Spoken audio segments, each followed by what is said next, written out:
No, I mean Michael Jordan had his flu game. This show is my version of the flu game. I'm not going to get into specifics here, but we're going to try. We're going to make it for this show. Hopefully, we're going to make it for this show. I'm fine and everything. It just may or not have to step out and use the bathroom here. Just as a for those of you on YouTube now, on Spotify, this don't matter because it's pre-recorded and whatnot. But hopefully, you won't have any too many problems. But it is what it is. We're going to truck on through. We have a show to do. Just because I may not be 100% necessarily, it's we're not doing a show. We're still going to do a show. So I'm not sick either, by the way. I just not doing any specifics. If I need to pause the show and go, you need to do that, then that is sort of why. But of course, we are here on this January afternoon, January 22nd, 2026, this Thursday here, a beautiful Chamber of Commerce day here in Jacksonville, Florida. And a lot of folks up to our north will be dealing with a lot of snow and ice and, really bad winter storm stuff. Here in Florida now, we may be getting the cold, but I don't think we're going to have any snow or ice problems up here in Jacksonville. Could be wrong about that. But of course, again, like I just said, we're, as usual, high top Jacksonville, Florida. Got some thoughts here, final thoughts on the national title reaction. Things on both teams there, of Indiana and Miami. Also looking ahead to 2026. Touch this on a little bit on our mini show, if you will, we did on Monday night about some teams I'm looking forward to, or teams that I'm interested in, or if you will, are curious about in 2026. Yeah, a whole bunch of them. And of course, we're also, like we did last week, revisiting spicy predictions as well. So if you're new here, be sure to subscribe to the channel here. Again, just because the college football season's over doesn't mean we're done doing college football content. Like this show's still, trucking along. But and also, I forgot or wasn't able to do a Full Verticals extra pod last Friday.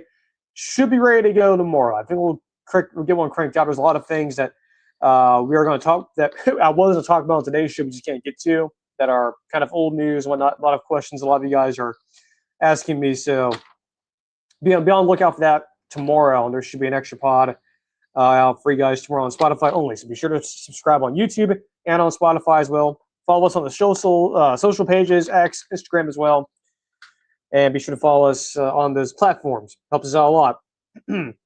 National title reaction. Of course, Indiana wins a national championship. Got a couple thoughts, or got a thought on them. And we also have a thought on Miami as well in the future of the ACC. As for Miami, as I get a quick drink of water here. For Indiana. Excuse me, I think I said Miami. I meant to say Indiana. As for Indiana, did they break the mold of college football? That's a question that's been floating out all over the place, across the internet, all over, social media places, YouTube, Twitter. Well, a little paper pop here. As I mentioned on Tuesday night, or not Tuesday night, Monday night, Indiana is the first team that has broken the blue chip ratio. If you don't know what I'm referring to, is the blue chip ratio is something that Bud Elliott over at 247 Sports and the Cover 3 podcast has developed, sort of like a listing of teams that have the most combination of 5- and 4-star recruits, right? So the balance of those, the more of those you have, the more likely, at least the thinking was, that you were going to make it to the national championship game.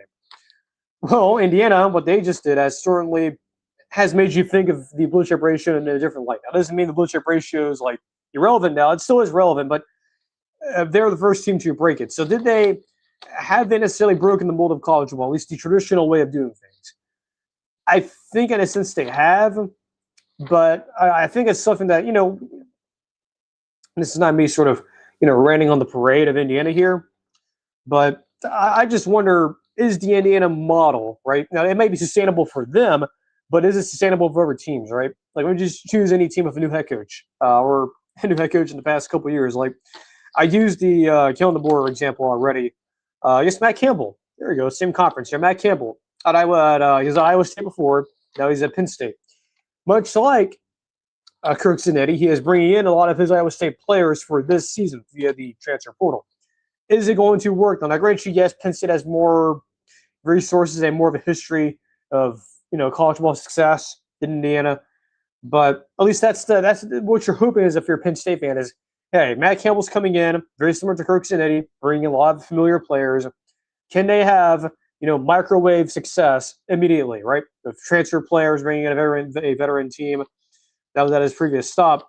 It's possible, but here's the thing, though. While the ingredients to get you there are certainly are things you can duplicate, it's the mentality and the willing to win is hard to do. Even with someone with Matt Campbell, who I respect. Again, what he did at Iowa State, kind of like what your previous guy at Penn State, James Franklin, what he did at Vanderbilt. The same thing of Matt Campbell at Iowa State. He deserves a statue. I don't care what you think of him. He deserves a statue. And you can say all of that, but then again, as much as I respect him, I don't necessarily know if Matt Campbell is the next sort of like Kirk Cincinnati type figure, to where he goes in his first place, gets them to a college football playoff berth, and then a national title the year after. I don't know. Again, it's that willing to win. And you said this before, and I'll say it again. I think Cincinnati and the combination of the process that he uses, which a lot of teams are trying to use, but also the willingness to win and that mentality of, F off, kind of like Nick Saban in his prime years at Alabama, right? Sort of that combination is the closest that we have seen it to then. I think Kirby's obviously the one that has done it at Georgia, but Cincinnati has also done it as well. So, again, it's a very hard formula. It's a easy formula, or it's easy to get the ingredients, but it's very hard to actually execute the formula, is what I'm trying to say here. So, has Indiana necessarily broken the mold of college football? I don't know for sure. But like I said on Monday night, what they accomplished is very historical. And it's something that I think a lot of college football fans, like me and everyone of my generation, generations ahead of me, will remember for the rest of their lives, and certainly an historical moment in the sport. Excuse me. And it's something that we talked about for a very, very long time. And again, I think if you're an Indiana fan, you will definitely cherish this for the rest of your life. Now, as for Miami, the future of the ACC, that to me is the other thing that I have not seen anyone else talk about, is Miami's future, or that's not necessarily Miami's future, but the future of the ACC in general. We'll get to Miami first. This is the easier one to talk about. They'll be fine, okay? Like, even though, yes, Mario Cristobal and them, they're losing a lot of talent off of this team. They lose Carson Beck, who, in a lot of ways, unfairly, fairly so, he was categorized as a look. He's a turnover machine. He's not very reliable, though he just got you national championships. He's not that dumb. But you're losing him. They're losing a lot of talent off of both lines of scrimmages, or off of both lines of scrimmage. But they are supposedly going to get Darian Menza from Duke, who came from Tulane. So he's in the portal, but the idea is that he will be committing to Miami here in the near future. So the future of Miami, I'm not worried about necessarily. But what I am more worried about is the ACC.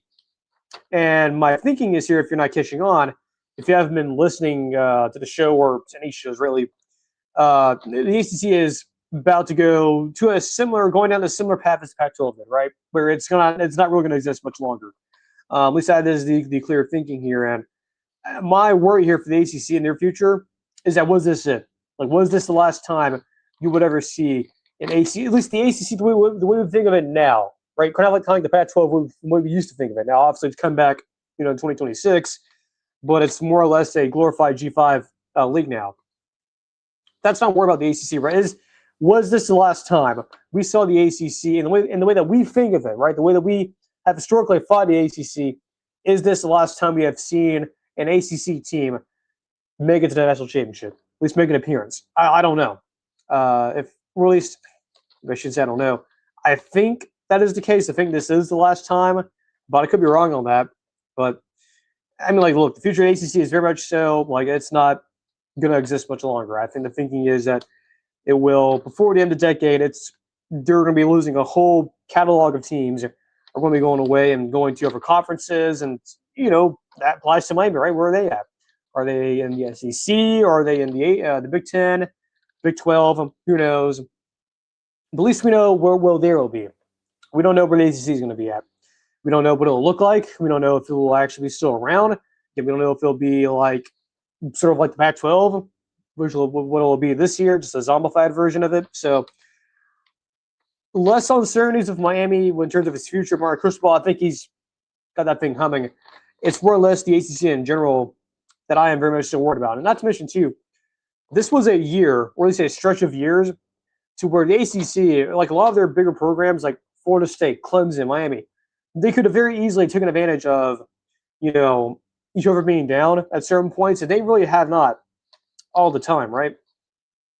And I just wonder if this was a missed opportunity for the ACC to finally get one last national champion before whatever their conference is going to look like. So just something to think about too, gang. I'm not hearing a lot of folks talk about it. The future of the ACC, and again, was this the last time you would ever see an ACC team in the national championship, at least an ACC team in the way we think of it now? So just something to think about there. But as for Miami, yeah, I think they're good with Mario Cristobal. In terms of their future is fine. I'm not expecting them to like nosedive into the ground per se. But yeah, what a college ball season, and what a national championship game too. Very entertaining. As I mentioned on the Monday night stream, it was the first competitive national title since the was it second and 26, the Tua national championship game for those of you who remember. So about that. Again, here as we are sort of moving along here, again, be sure to subscribe to the channel, like the video, like the streams when we do them, and follow us on socials, X, Instagram. Again, apologies for again the last two shows. The last show was just I was sleep deprived. I mean, we were up. One of my buddies from when I was in my undergrad here in Jacksonville, he came up, had a long weekend, stayed up until 4 a.m. On Monday night, up until early Monday morning, which was something we have not done in a long time. So, which was fun, by the way. I had a lot of fun. But so yeah, the whole show Monday night with me being tired and sort of, you know, going off the rails a little bit, attribute that to sleep loss. Now, as for what I'm doing with now, I don't know. Could be anything, or it could be a number of things. But yeah, if I sound if it sounds like I'm kind of acting like I'm slow or like I'm talking very slow and whatnot, at least that's how it comes off to me. But if it's not on the show, then disregard that. But yeah, I mean, so far so good. No real problems on the show, as we are live here on YouTube as of about to be 3 o'clock here on the East Coast. As we move along here, now one thing I wanted to touch on here is sort of this idea of analogs, right? Now, if you remember back 6 to 5 months ago, we brought up before the season started, what was the analog going to be for this season, right? Now, I brought up some possible ones like 2014, 2015 being analogs, or maybe not 2014, I don't remember. It may have been 2016 or 2008, one of those, combination of those. But the previous year's analog, at least what I thought was analog for 2024 was 2015, right? That's what I thought what the analog was. Now, I told you guys when looking at possible ones. So, yeah, the ones I was thinking of was 2014 and 2008 were the ones I was thinking of for this year, at least the ones I was projecting for 2025. Now, the one I was not going to use as an analog and should never use, at least in my opinion, is 2007. 2007 is a very, very unique, a lot of different circumstances. It's an historical year in itself. That is a outlier to other seasons. I granted every single year is different, but there are some similarities in most of them. But I think 07 is unique in itself. With 2020, same way. 2001, after after September 11th, that whole week when the season was kind of out of whack a little bit too. That one, not really a outlier necessarily. We can still use it, but 2020 and 2007 are not outliers whatsoever. So after doing some, thinking about this, as I was watching the season and kind of, wrapping it up over the last couple of days, I've came to the conclusion that the analog for the 2025 season is indeed 2017. Now, this may seem kind of strange because grant you, within the last couple of years, you've had a 12-team playoffs. This is a 4-team era playoff season, but it still kind of applies here, right? We had sort of the analogs here, at least the reason why this would make sense. Multiple upsets. Again, not as extreme as 2007, but there were about a couple of weeks during this season where we had multiple upsets. Several classic, several big games. 2017 had a lot of those. Now, again, this is a horrible comparison, but UCF that year, similar to Indiana, a team that maybe a lot of folks kind of fell in love with. Now, granted, Indiana is a P4 team, and USF was a Power or G5 team at the time. But yeah, I think 2007 or 2017 probably the best one here. In terms of some chaos in a sense, because I remember in 2017 there were several weeks where, like, for example, Auburn beating Bama and Georgia when they were ranked number one, and several times where teams are upset. The Big 12 was a chaotic conference. The SEC was a chaotic conference. Kind of saw that this year a little bit to a certain extent. Several teams, like, for example, that year, Clemson coming off a national championship, struggling a little bit, kind of like what you saw with Ohio State a little bit at times this year, especially when it came to the playoff and the Big Ten championship game. So it's not the perfect one, but I think 2017 probably the one that I would go with. Again, just because of there were a decent amount of upsets, but it wasn't like 2007 where it was like glaringly obvious. But I think 2017 probably is the analog here. As you can tell, I'm not making the best case for it, but the upsets in general and sort of the way also a transitional year too, where you have several big talented quarterbacks and, like, not even just quarterbacks, but talented players going off to the NFL draft. And you're having to look at who are the new faces of the sport. That's sort of what 2017 was, right? For example, Deshaun Watson moving on, other players moving on from the previous year. So, yeah, that's probably the best comparison, I think. Now, another one could have easily been 2008, which I think would have been appropriate, I think, at the time, especially around August, if you're looking at especially the SEC and how much I was thinking of the SEC in terms of quarterback play.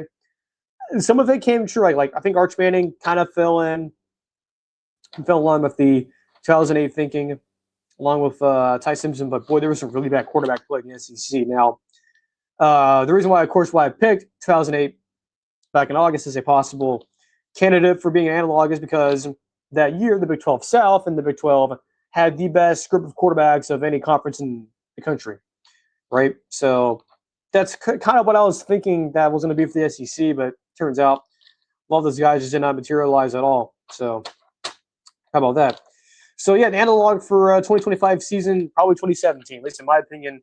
That's one that makes sense, at least for me. But, you can debate, if you will, in the comments and amongst yourselves there in the audience. Speaking of audience, I'm going to check and make sure you guys can hear me on YouTube. I know this microphone has had some problems in the past of going out, but here on YouTube, so I'm going to make sure you guys can hear me or not. Okay. I think everything's fine, at least from what I can tell, audio-wise on YouTube, so that's good. Moving right along here. Next segment here. I was sort of teasing this out a little bit on the show Monday night, and that is teams I'm curious about going in the spring. Sort of teams I am looking ahead to in 2026. First up here, LSU, right? New head coach Lane Kiffin. You bring in Sam Leavitt at quarterback. You have a lot of roster turnover, right? Losing a lot of, I'm not going to say key players, but some contributors off of the past 2 seasons. For LSU, again, you're coming off of the Brian Kelly era, going to the Lane Kiffin era. I'm interested to see what LSU is going to look like defensively, right? You bring in, I think you are retaining, Blake Baker is still there, and it's been a wild couple of days. I'm just making sure I'm getting this right.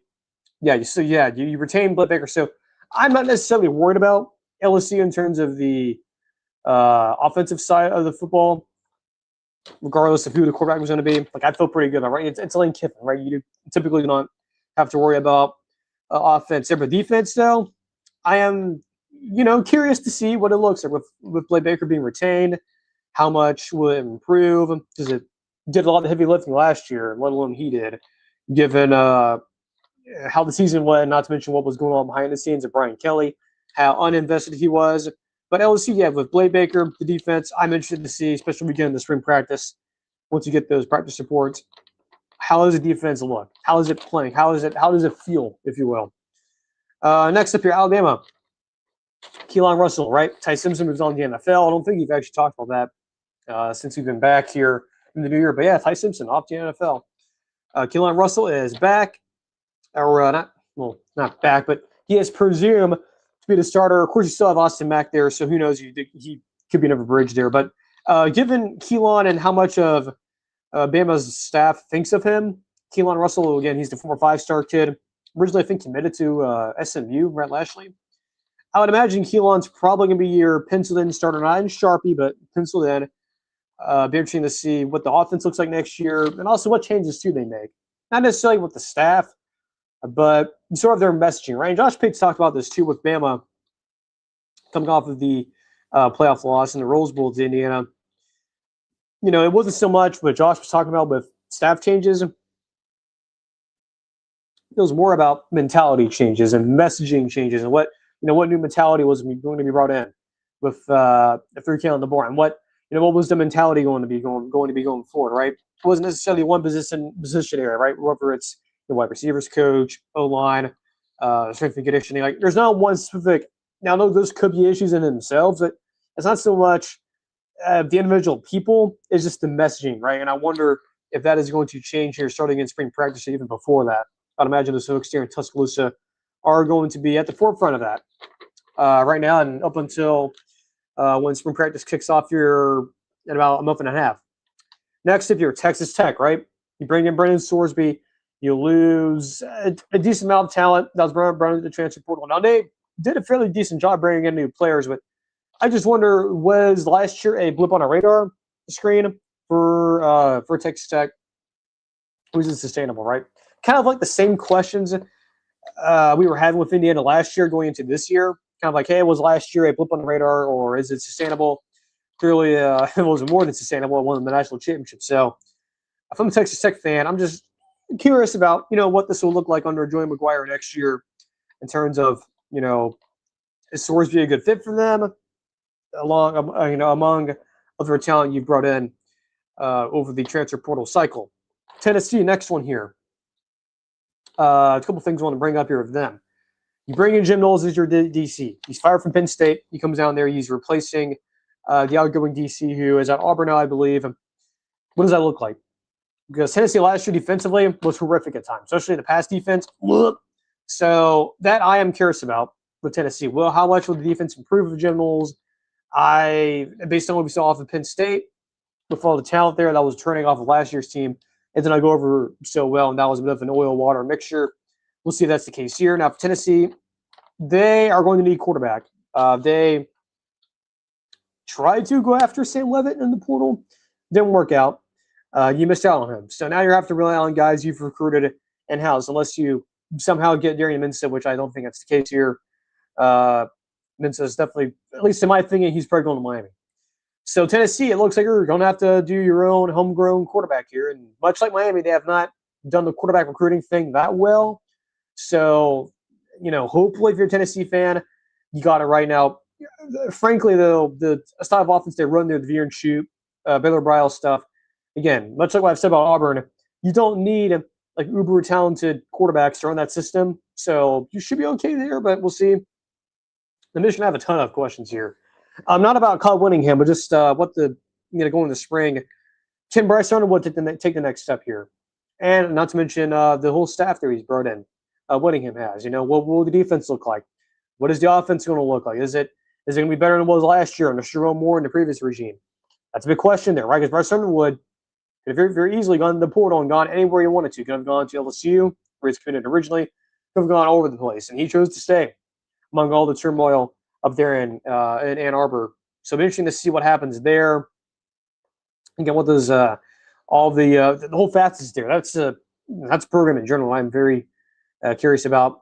And sticking to the Big Ten and Penn State, right? Again, we just talked about him earlier. Matt Campbell coming in from Iowa State. What does that look like? What does the offense look like? Does it, flow a lot better than what you had last year under Eddie Kolnicki and, Drew Aller and whatnot before he got hurt? Does that look better, right, with Rocco Beck coming in? Does the defense look better? Does the whole operation look a lot better than what you had before? Now, granted, it's not much of an upgrade because I thought James Franklin was a fine coach. I don't still understand why he got fired. At least I don't understand it, and I don't like it, much like other folks in the industry. So, Penn State, Matt Campbell, one of the team I'm focused on. Florida State, Mike Norvell, right? Those staff changes on contrary to what was rumored before. Malzahn's back. You bring in Ashton Daniels at quarterback. You presumably should be getting good production from him. second year under DC Tony White. Mike Norvell, of course, he is saved after last year, and he's on the clock this year.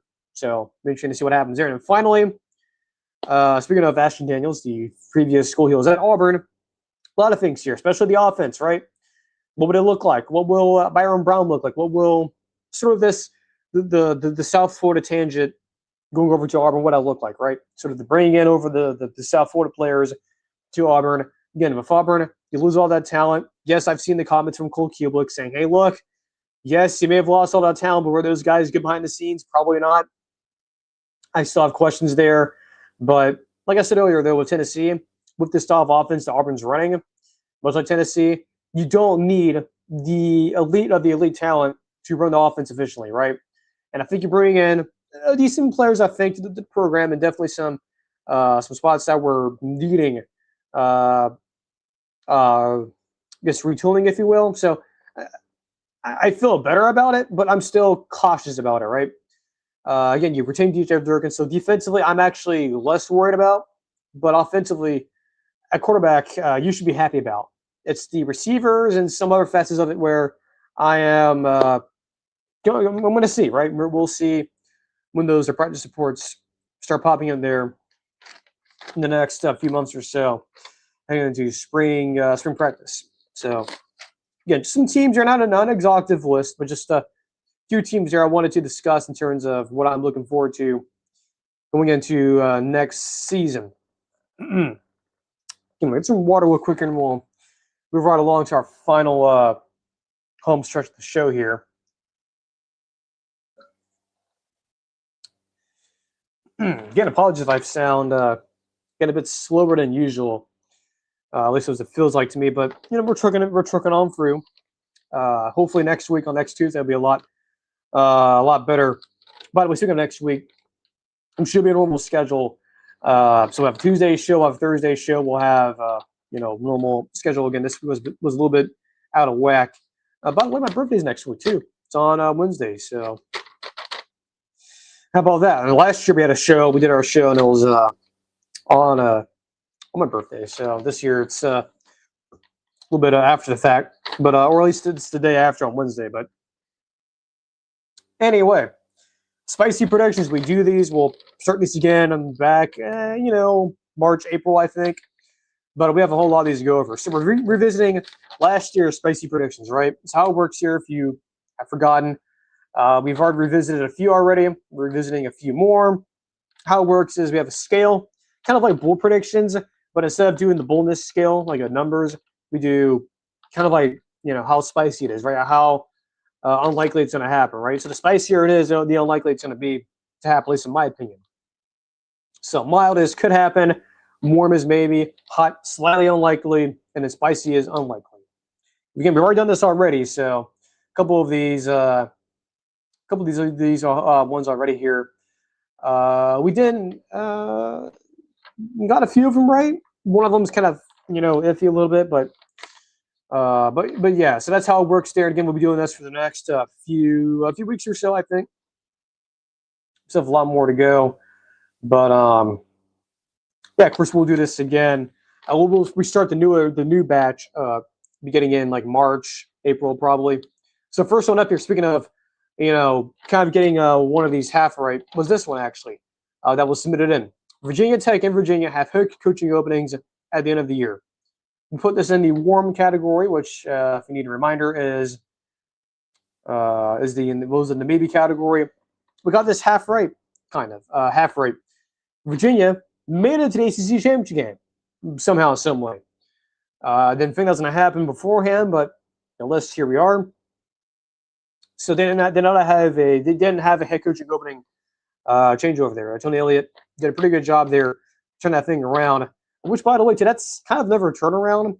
Doesn't get forgotten because of obviously Indiana. But yeah, what Tony Elliott did at Virginia, given what he inherited and how worried I was about that hire, that was a pretty good, nice turnaround there. Now, as for Virginia Tech, obviously that thing went off the rails really quickly. Herb probably gets fired quickly, immediately within the first few weeks. They bring in James Franklin from after he got fired from Penn State. So that one's half right. So it'd be half yes and no on that one. This next one here, we were A little bit off on this one, or way off. So this one that was submitted next was Clemson wins the national championship.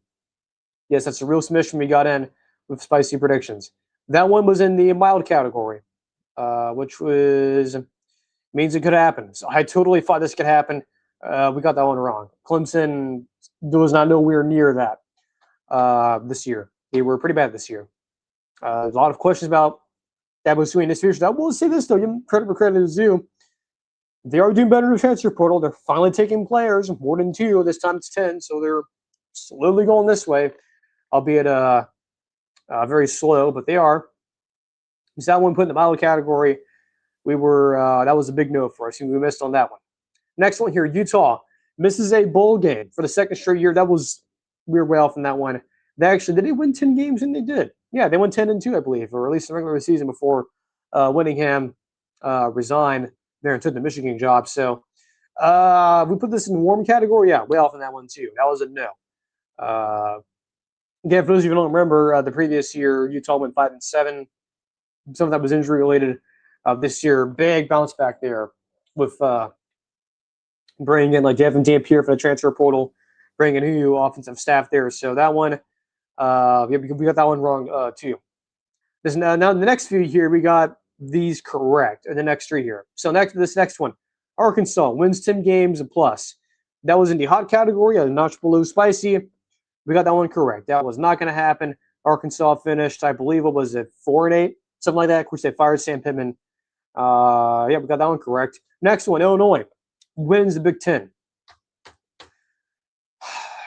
This kind of could have happened, if you will. They did start out like 3-0 and like a top 10 team. Obviously, things really got off the rails here after the Indiana game. So yeah, we got that one right there. That was in the hot category. We were correct on that. And then finally, the wrap up here, Florida State wins 10 plus games this year was a submission. Now, to be honest with you, this one kind of, at least, let me stop myself here. Let me be honest with you. This almost, at least at the beginning of the year, part of me was like, oh crap, well, this may actually happen. We would have been way off on this. Because remember, they started out, like, what was it, 3-0, 4-0 one point. And as you know, teams like Clemson were falling off, and you know the ACC in general, besides Miami, was kind of. I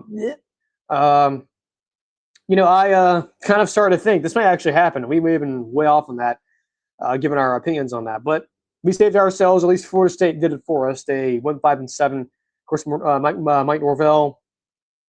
There's a lot of will he, won't he get fired? He's ultimately saved, and we put that in the hot category. Ended up working out for us. So, spicy predictions again. We will do these again.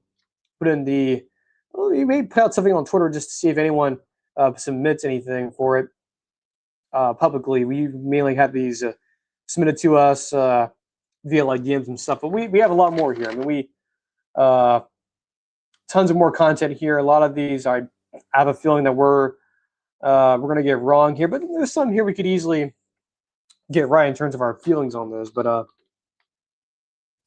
yeah, that's it for the show. Barely making it through it here. Yeah. Ooh. So we'll have a normal show on Tuesday, as per usual. Normal show on Thursday. So back to the usual schedule. But yeah, I'll get a trooper through this one. It was a little bit tough, if you will. But like I said, Michael Jordan had his flu game. We had our version of that. So luckily we didn't do this show. We didn't have a show like the way I was feeling yesterday, like today. Like that would have been really, really bad. But luckily, I feel a lot better now. Just we're doing with the sort of like when you have an earthquake, we have like the aftershocks. That's what we're doing with right now in terms of like I guess stomach pain, if you will. So dealing with the aftershocks of that. So trucking along through. But yeah, I was feeling a lot better than I was yesterday.